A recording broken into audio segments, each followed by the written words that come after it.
Sí, Dios es un Dios de juicio. Él traerá juicio a cada obra.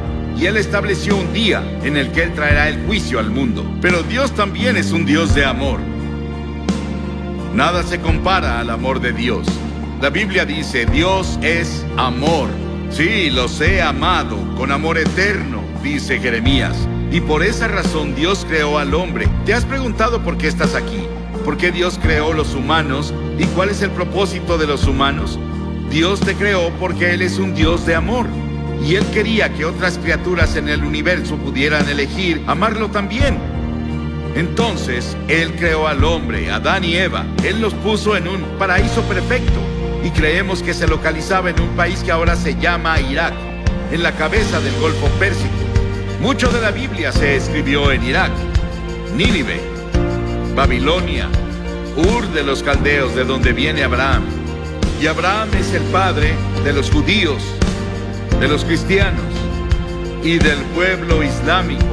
Abraham es alguien a quien vemos como el principio. Él venía de Irak y es la razón por la que había mucho interés en Irak durante la guerra del Golfo. Y Dios creó al hombre y lo puso en el jardín del Edén, un ambiente perfecto, un paraíso perfecto. Y Dios le dio al hombre una elección. Dios dijo, quiero que tengas todo el fruto del jardín, salvo un árbol. No puedes comer de ese árbol. Dios probó al hombre. Y Dios dijo, si comes de ese árbol, vas a romper mi ley, vas a sufrir y morirás. Y el hombre rompió la ley de Dios. Dios le dio el libre albedrío para elegir, y el hombre eligió rebelarse contra Dios. Escuché un talk show en la tele el otro día. Pude escuchar a casi todos. Discutían qué está mal con la naturaleza humana. ¿Por qué las personas hacen las cosas que hacen? ¿Por qué las personas cometen los crímenes que hay? ¿Por qué las personas dicen mentiras? ¿Por qué hay tantos celos? ¿Por qué hay tantos problemas en el mundo? Es porque el hombre está enfermo. Y la enfermedad se llama pecado. ¿Cuál es la principal causa de la guerra? El crimen, el engaño y el fraude. ¿Por qué debemos tener hospitales y cárceles con barrotes en las ventanas y fuerzas policíacas y fuerzas militares? Nuestros problemas sociales básicamente son morales y espirituales, y los problemas morales requieren una solución religiosa. Todos estos problemas indican que algo está mal con la naturaleza humana. Las personas esperan que la tecnología o la fuerza política nos salven. Pero Dios dice, tu problema está en tu corazón. El primer pecado que se cometió fue cometido en un paraíso. Es un problema del corazón.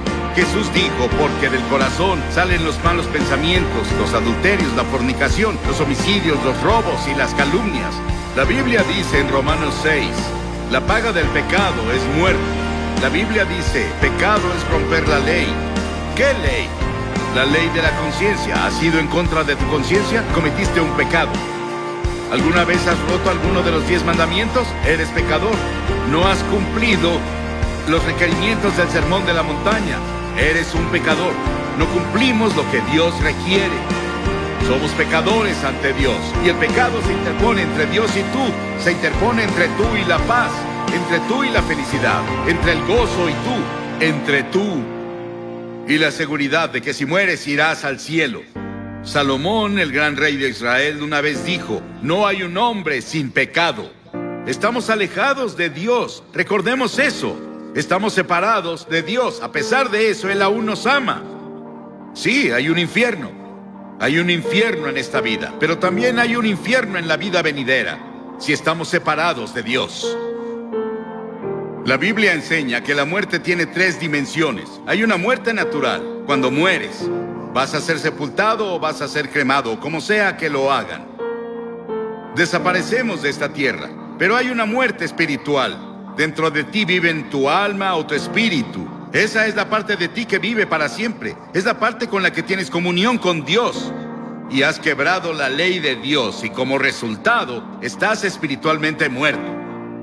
Estás muerto para Dios. Y esa muerte continuará a lo largo de toda la eternidad después de que mueras. Y no vas a estar ahí con miles de personas divirtiéndote como muchas personas describen el infierno. Vas a estar solo.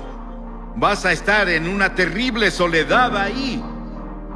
Y eso es el infierno. Y podemos tener infierno en esta vida. El infierno en la vida venidera. Y eso se llama muerte eterna. Las palabras que Cristo usa en el Nuevo Testamento para describir el castigo al pecado son pérdida, perecer, condenar, castigo, infierno. Dios vio toda esta confusión y nos vio tropezando en la oscuridad. No sabíamos qué hacer con nuestro ser. Estábamos aburridos por un lado, o muriendo físicamente por el otro. Dios decidió hacer algo al respecto con su amor. Dios no podía olvidarnos, o no cumpliría su palabra, no sería Dios. Dijo que si pecabas, morirías. Que si pecabas, sufrirías. ¿Debemos sufrir y morir para que Dios cumpla su palabra? Un día caminaba con uno de mis hijos en un sendero de Carolina del Norte. Pisamos un hormiguero y vimos abajo y había hormigas muriendo y sufriendo y su casa estaba destruida. Mi hijo me dijo: papá, ¿no sería genial que las ayudáramos a reconstruir su casa y las lleváramos a sus hospitales? Y dije: sí, pero somos muy grandes y ellas chiquitas.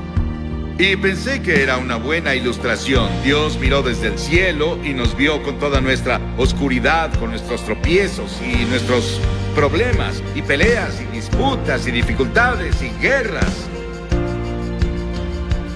Pero Dios era muy grande. Somos muy pequeños. Parecemos hormigas arrastrándose en este planeta. ¿Qué podía hacer Dios? Dios decidió hacer algo al respecto. Dios se volvió hombre. Dios se volvió hombre. Y ese hombre es el Señor Jesucristo.